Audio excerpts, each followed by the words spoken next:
Hey, it's Tony Robbins again. Welcome back to our electronic course, our eCourse on geometric growth. How to make your business thrive, not just survive during turbulent times. How to really make sure you're also fulfilled in the process. Lots of promises, especially for a freedom course, but we're going to deliver on you. Listen, I wanted to give you just a brief session today to remind you that there is one chokehold on the growth of any business. And if you can own this and see this and turn it on its side, you can take any business and grow it. And that is the growth chokehold on any business is always the psychology and the skills of the leader. See, whenever you run into a problem, and businesses are creators of problems, because anytime you're trying to do something new, you're trying to do something that adds value, there's going to be something pushing against it called a problem, called a challenge. And what great business leaders do is they solve problems. And when you solve a problem, an interesting thing occurs. You know, if you got a problem, you come up with a solution, and then all the solution is a concept, it's an idea. It's a way to solve that problem. Well, once you now go to solve that problem in real life, you got to change something. Well, once you change something, does anybody know what that creates? A new problem. Well, why does that matter? Well, because problems don't go away. In fact, when businesses are growing more rapidly and they're more successful, they generate more problems, because when you succeed, that creates a new problem. Apple has shown this again and again. They had a problem, and their problem was they're going out of business. And then their solution was, we're going to come up with, pink computers, red, blue, purple. Remember that iMac that Steve Jobs came up with in 1997? And then all of a sudden, they implemented this change, and it created all kinds of problems for production, for manufacturing, for everything else. But then they figured out how to come up with solutions, implement those solutions, and then their new problem was they were selling more computers than they had. And that's a problem, but it's a better quality of problem, wouldn't you say? So your goal as a leader is to solve problems. And the only way you can do that is if you realize that your biggest problem, that your biggest breakthroughs come from crisis. They come from things that are overwhelming to you. And the difference between the Steve Wynn's of the world who turned around Vegas when no one had built a new building, a new casino here, literally in 20 years, or somebody like Mark Benioff who literally comes up with this new idea of being this idea of the cloud. And he says, no one's going to put their private information in the cloud. Are you crazy? And he built this business into a $4 billion business in less than 14 years. Guys like that, guys like, John Paul DeJoria, who took his business, he was living literally on the street, a street guy, and came up with this idea of working with this man who had this cream to put in your hair, the setting gel, Paul Mitchell Hair Care, and built that into a giant business, and then grew from that and built another business, ended up taking a little company and buying it for a song that almost nobody wanted, Patron, tequila. And he decided to go out and I'm gonna market this thing. I'm gonna make this unique. I'm gonna jack the price up 3 or 4 times the price, but I'm gonna deliver this incredible tequila in a unique way. And he goes over to France and he gets a perfume bottle. And he puts this in a perfume bottle and raises the price and builds the company into a multi-billion-dollar company. Guys and ladies that do this, Meg Whitman, right? Somebody does something of that nature. Huffington, Ariana, dear friend of mine who builds the Huffington Post. These people, man or women, are people that solve problems. They know every single day there's going to be more problems, and their goal is to crush it, knowing the minute they crush it, a new problem will come up. So the goal is to get better quality problems. Most business people are frustrated because there's always a problem with their business. Why would you be frustrated with what's real? It's part of the game. What you instead have to do is, instead of asking things be easier, you got to get better. You got to get stronger. And the place you got to get stronger is in your psychology. You've got to learn to destroy the limitations of your mind. Because we all come up with a story when things aren't going well. And the story is about something that's not our fault, it's something outside of our control. Now, don't get me wrong. There are all kinds of things outside of control. The government can change taxes, they can change regulations, you can have competition you didn't anticipate, technology can come along and you made the TomTom GPS device, and now guess what? You can get it in your pocket on your phone for free. That kind of messes with your business plan just a little bit. That's a problem. But Garmin's still here.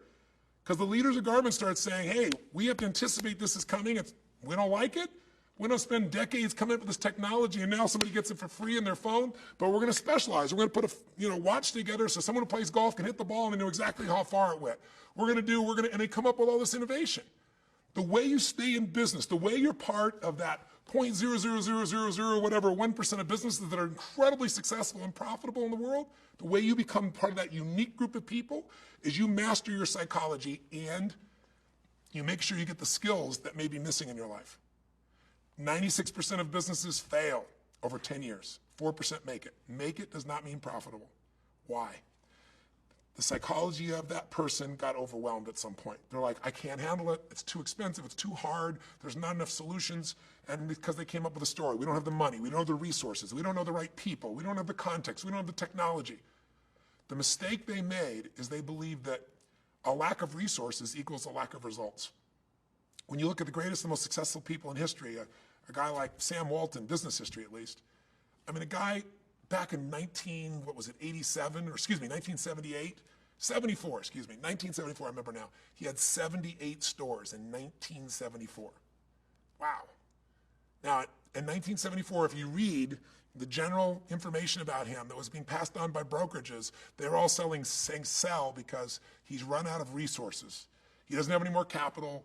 There's only so many places these cheap stores really work, mostly in the South. That was the belief of Wall Street.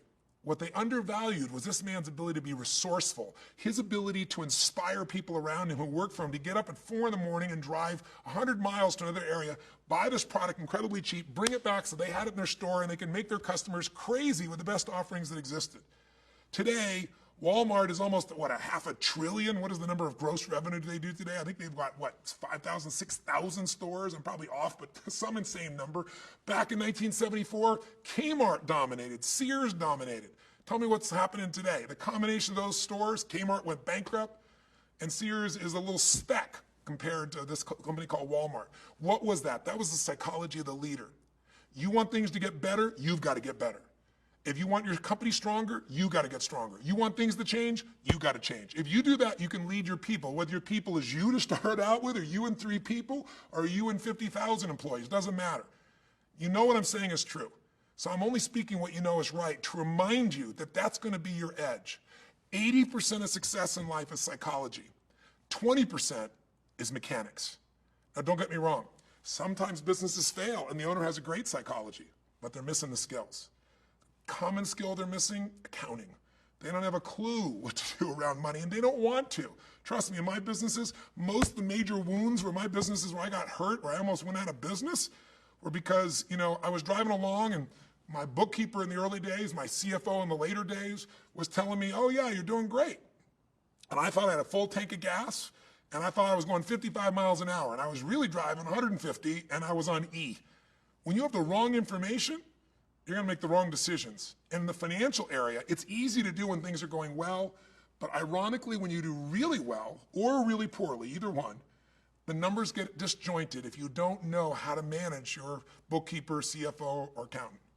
You got to know. That's why in this course, we're going to give you kind of a mini introduction to it as well, because it's so important. If you're going to fly an airplane and you don't know how to read the dials, you can get by with that when it's a nice sunny day. But what happens when the big storms come? That's where people die in an airplane or a helicopter. I'm a helicopter pilot and a fixed-wing pilot, I know. So you have to have your checklist, you have to read what's going on so you can navigate. That's one of the skills people are missing. What's another skill? Picking the right people. Gosh, how many times have you picked somebody that is absolutely wrong for your business? And they always say it's not the person you hire that hurts you, it's the person you failed to, fire. Right? Sometimes you get somebody that's just so wrong because you just didn't know how to evaluate. It's a huge skill, an important skill. If you're going to build your business, you can have a terrible product, terrible service, great people, you guys can figure it out. You got a great product, great service, terrible people, you're going to find a way to screw it up. Is it true? So that's a skill set, and you got to get good at it as an owner. And what's another skill set? Marketing. If you don't know how to market, we've talked about it several times here in this course. I mean, marketing isn't everything, but it's pretty darn close. Now, if you have the best marketing in the world and not the best product, you can make money for a while. If you got the best product, best innovative, best added value, and the best marketing, now you got a company like Apple. Now you start to dominate everything in your field. Your field could be small or big, doesn't matter. You'll dominate when you combine those two incredibly well. So in this session, I just want to bring to your attention and maybe have you think about, where am I weak, where am I strong? Is my psychology as strong as it can be, and what do I need to do to develop more mental, emotional muscle? Do I need to feed my mind every day and be doing something where I'm reading a biography or I'm feeding some information in my mind about those who've broken through, and I can relive their experience. I can read their words. I can listen to it on an audio or something so that I'm at my edge. I'm at my best positive edge. Do I need to put myself in a mentoring group or a coaching group, or I'm being coached so I stay on target in that way? Do I need to get some friends together that are more successful than I am in some way? Because if I get people at the same level you are, you're not going to get added value. They might be good friends, but they're not good mentors. Do you need to hire a coach? What am I going to do to get my psychology? Am I going to go work out every day just so I get that physical edge in my body so my mind has that edge too? So that I can translate that to my business. Man or woman, doesn't matter. When you work out, there's going to be a mental strength that comes with physical strength. And by the way, fear is physical, right? So is strength, so is pride, so is determination. And if you develop just a couple of little rituals, you can change it. So what do you do to strengthen your psychology? And then what skills might you be missing? And by the way, that's why businesses fail. Someone who's totally passionate, they care, they work their tail off, they don't know the numbers, they're screwed. They don't know marketing, it's over. It's only a matter of time. They don't know how to manage people or pick people, it's over. I could come up with a half dozen other skills. That's why business is complex. But if you want to immerse yourself, get yourself in a real business school, whether it be with me or someone else, you got to put yourself in a place where you go master those skills or do it on your own, but you got to have a system for doing it because otherwise it'll bite you. You can build something that's going really well for a while, till the numbers bite you, to the people side bites you, to the marketing side bites you. You got to be able to have those skill sets. If you do, you're going to win. And you're going to win consistently and you're going to add value. So here's what I thought I'd do at the end of this for you. Two things. One, if you want to stop here, because I do things longer very often, and most people on video on the web, they're just grazing. And if you're grazing, I understand. But I found in my life that rarely does a dabbler succeed. It's someone who's committed to mastery. Somebody who says, you know what, I'm going to sit and go deep with this and figure out what to do with this rather than go, yeah, that makes sense, or that guy's an idiot. Anybody can do that. Anybody can criticize, and anybody can just go on to the next thing. Give yourself a gift and just stop for a moment and say, what are the skill sets that I have been missing in the past that have kept me from getting to the next level of my business? Is it marketing? Is it innovation skills? Is it finding the right people? Is it knowing the numbers and really knowing what to cut, what to add, and how I can maximize my cash flow? Because very often you can come to the end of your year and have a nice profit, but you have no cash. And if you haven't experienced that, I hope you don't, but it's going to happen if you don't have those skill sets. You might say, well, Tony, I'm just going to hire that. Listen, I have a company that's one of the oldest companies in the accounting business in all of Australia. Been around literally for almost 150 years. I'm partners with them, and we go in and we provide virtual CFO services to companies. So for a small fee, we can literally come in and help them turn things around. But I even tell our clients in that area, you've got to get geared up. We'll coach you, we'll support you, but I got to teach you some things so you can manage anybody. If we're gone, you can still run your business. What skills do you need to put some focus on, and when are you going to do it, and how are you going to do it? Come up with a plan, not just I need to get this. When, and if you did, how much value would it be to your business to master that area, whatever it is? And then what are you going to do to increase your psychology? Come up with a little game plan with maximum of 3 steps. 3 things you're going to do and make one of them easy to do right away. Someone you're going to call, a meeting you're going to set up, a class you're going to enroll in, whatever is going to work for you to get you to go to that next level right now. And then if you'd like to go a little further with me, I'm going to show you a quick little video that'll give you a tool to help you change your psychology, or maybe a member of your teams if they're starting to run into limits. It's a real simple tool. It has 4 questions to it. And I'm going to demonstrate it with you with a person that has a business. And here's the 2-second version before you turn it on if you choose to. This is somebody who came to one of my business seminars, and you got in my room a billionaire, like a guy like Tony Tan, who's on the cover this week of Fortune magazine, Fortune magazine on the Asian cover, built his business from one ice cream parlor to this business that's larger than McDonald's in the Philippines and now growing into China, right? $3.5 billion business. Amazing guy, dear friend of mine. So he's in the room, and then you got somebody like this young man who works for his father. I say works for his father, he's a partner in the business. He didn't get in the business because he wanted to be in the business. He was born into the business. And you'll hear him talk about all the limitations. You'll hear him say why the business can't grow because there's not enough cash flow, because when they grow, there isn't cash flow. What I'm good at working with people is helping them to get past the limiting story and get to the truth. But me doing that's one thing. Me showing you how to go back and do that for yourself or a member of your team might be even more helpful. So he's a young man, and you can see very quickly where the limits are, but you'll also watch and see when he gets it, how fast it is, and how it changes his entire company, and how it also brings together a family by eliminating some frustration or resentment might be building up when you feel like no matter what you do, you have to do something that's not going to win. He now knows he can win. So if you want, stick around and watch this little segment just from this little piece. Notice the 4 questions, write them down. Try them with yourself when you're running into a limit. It'll help you to get out of that limit really fast. You might want to try them with somebody else in a really warm and connected and respectful way. And then maybe answer these questions. What has been the chokehold of my business? Where in my psychology? What are 3 things I'm going to do to make my psychology stronger? what skills are missing, what 3 steps am I going to take immediately moving forward. That's our class for today. I hope you find it helpful. I hope it's added some value to your life. Stay tuned if you want to watch this video. Meanwhile, I look forward to seeing you in the next one. Live strong, live with passion, love your customers, love your clients, love your business. See you soon. We've grown 50%, but we are finding that as you grow, cash flow is a problem. As you grow, cash flow becomes a problem. Now, when people say things, here's what we want to train ourselves to do. This is a new question we want to ask whenever you hear something that's a limit in yourself or anyone on your team. The question you want to ask is it possible to be in that business and grow without a cash flow problem? What's the #1 obstacle business owners face in growing their company, and how do you solve it? My name is Mark Pasha. I'm the CEO and co-founder of Robbins Coach Training. And in the next 6 minutes, we're going to see Tony Robbins helping a business owner named Shane to break through the limiting factor that was stopping his business growth. We're going to start with Shane standing up to ask a question at Tony's live seminar called Business Mastery. And we'll see that within one short conversation, Shane's business obstacle was turned around. Let's go. My name is Shane Knight, and I'm in the fire and water damage restoration business. My dad started it, and I joined him about 3 years ago.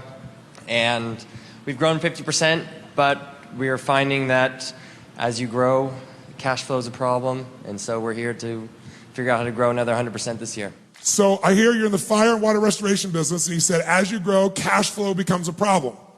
Now, when people say things, here's what we want to train ourselves to do. This is a new question we want to ask whenever you hear something that's a limit in yourself or anyone on your team. The question you want to ask is that really true? Because so much of what we accept is controlling and limiting us. Because as the business grows, then cash flow becomes a problem. Is that really true? Is it possible to be in that business and grow without a cash flow problem?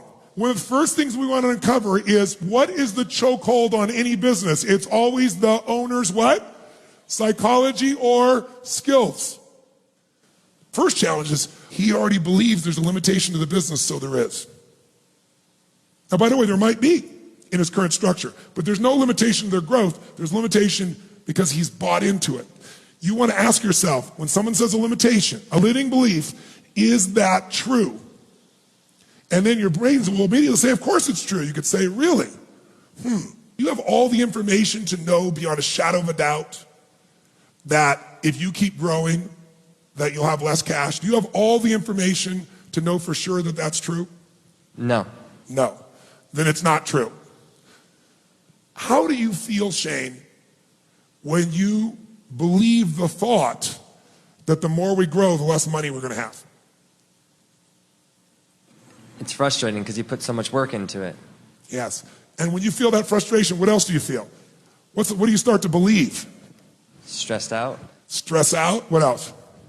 And you feel like, why are you putting all this time and effort into it? Do you all hear that?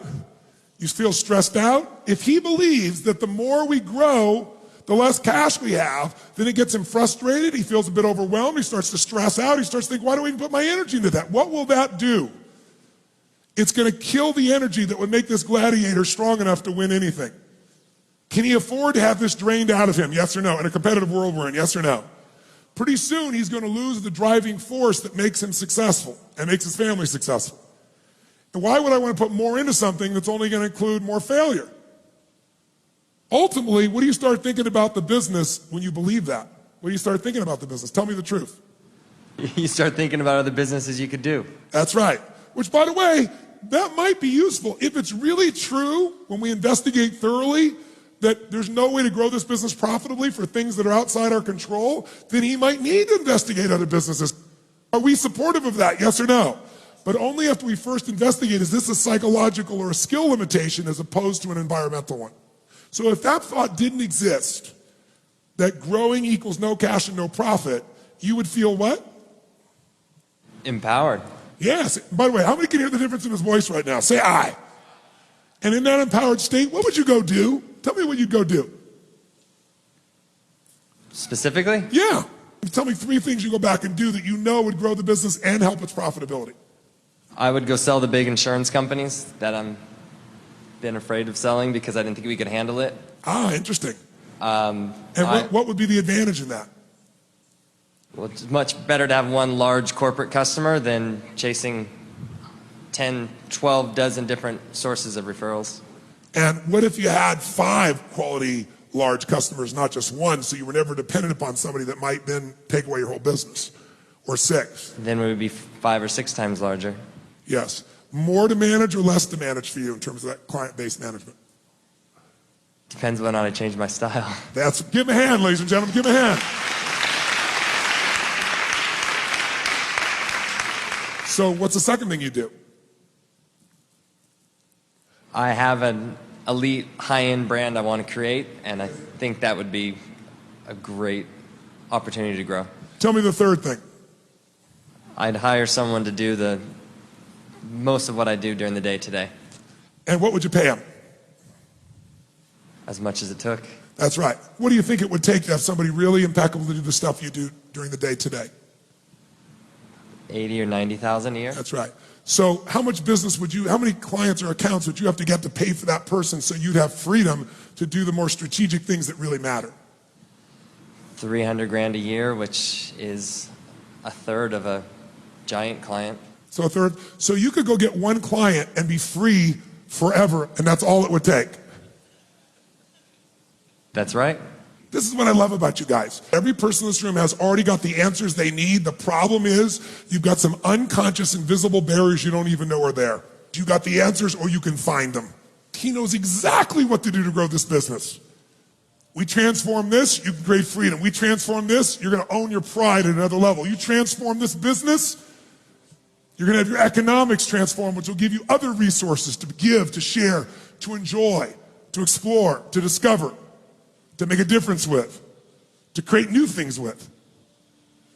The whole game of business, it's a spiritual game. You know what it's about? Taking the invisible thought or desire or idea you have and turning that into reality. Give them a hand, ladies and gentlemen.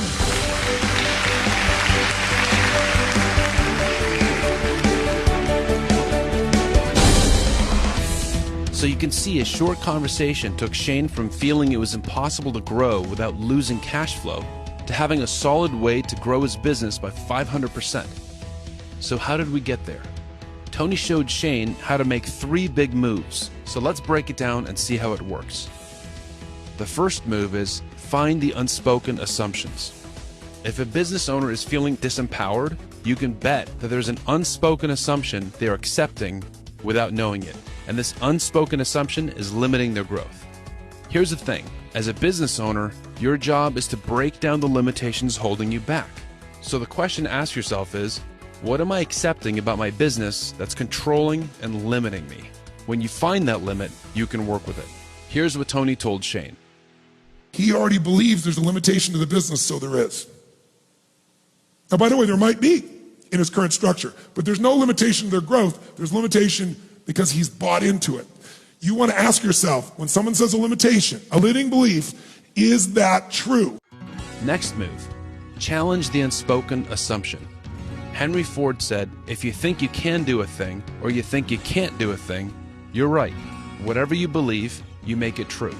Shane's belief that business growth equals negative cash flow had probably cost him a year of growth at that point. So Tony challenged Shane's unspoken assumption. Of all the information to know beyond a shadow of a doubt that if you keep growing, that you'll have less cash. Do you have all the information to know for sure that that's true? The bottom line is, if you haven't examined a business limitation in complete detail, you have no way of knowing whether or not it's true.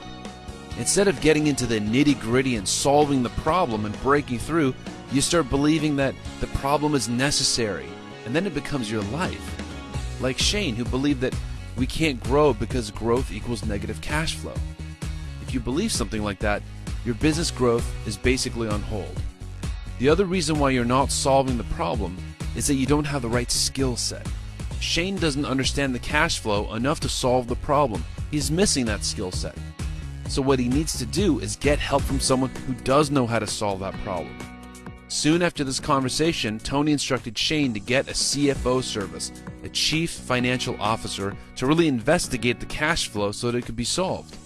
And when Shane got to work on this cash flow problem, he discovered the problem wasn't growth. The problem was that he had the wrong person handling the finances. That's a big discovery. Move number 3, break through the limiting emotion. When Shane first mentioned the cash flow problem, you could see from his body language and his voice that he's developed an emotional hesitation about it, a fear. I mean, does he look energetic and strong here, or does he look shy and kind of embarrassed? And that's not a judgment, that's just a pattern. We all have it to some degree. For Shane, this is his particular personal emotional limit that's stopping him. So that needs to change. Tony asked Shane this question. How do you feel, Shane, when you believe the thought that the more we grow, the less money we're going to have? Stressed out. Stress out? What else? And you feel like, why are you putting all this time and effort into it? Did you hear that? Shane's assumption that growth equals negative cash flow? That thought stresses him to the point that he's starting to opt out of his own business. You can't lead a team when you're in that state. He wants to grow, but he feels somehow the business can't. Can he grow his business when he's not fully committed to it? I doubt it. You see, the problem isn't the business.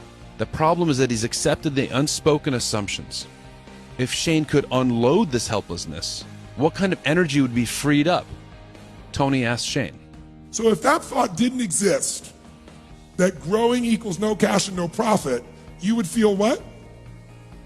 Empowered. Yes. By the way, how many can hear the difference in his voice right now? Say I.